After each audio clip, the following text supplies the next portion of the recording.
माझे नाव प्रज्ञा कदम मी स्वामी विवेकानंद बोलतोय.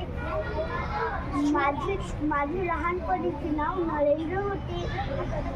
माझ्या बाबांचे नाव विश्वनाथ होते व माझ्या आईचे नाव भुवनेश्वरी होते. माझे आडनाव दत्त होते.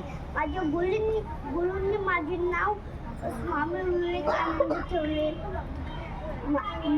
माझ्या घरी एक झाड होते. त्याच्या फांद्यावर मी झुलायचो. त्या फांद्या कमजोर होत्या. तर माझे बाबा म्हणाले की या झाडावर भूत राहते. जे पण त्या झाडावर झुले फांदी तोडेल त्याची ती मान मोडून टाकेल. दुसऱ्या दिवशी तरी मी त्या झाडावर झुलत होतो आणि माझे मित्र पण त्या झाडावर झुलायचे.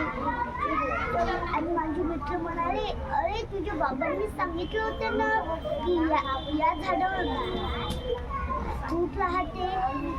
तर स्वामी विवेकानंद म्हणालो की जर भूत राहत असते तर तेच आधीच आपली मान वाकडी करत असते.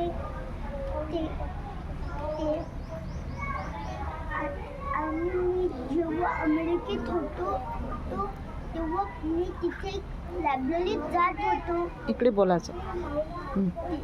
त्या लायब्ररीत मी सकाळी पुस्तक घ्यायचो आणि संध्याकाळी वापस आणायचो. तसे खूप दिवस झाले आणि एका दिवशी लायब्ररीच्या हेडने विचारले की तू तर सकाळी पुस्तक आणतो आणि संध्याकाळी वापस देतो आणि तुला तर काही करायचे नसते. आज तुझी परीक्षा घेते.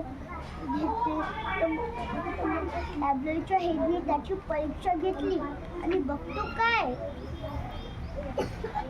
स्वामींनी त्या प्रश्नांचे बरोबर उत्तर दिले व तेही सुद्धा सांगितले ते किती पेज नंबरवर आहे व कितव्या पॅरेग्राफमध्ये आहे. लायब्ररीचे हे चकित झाले. धन्यवाद. स्वागत.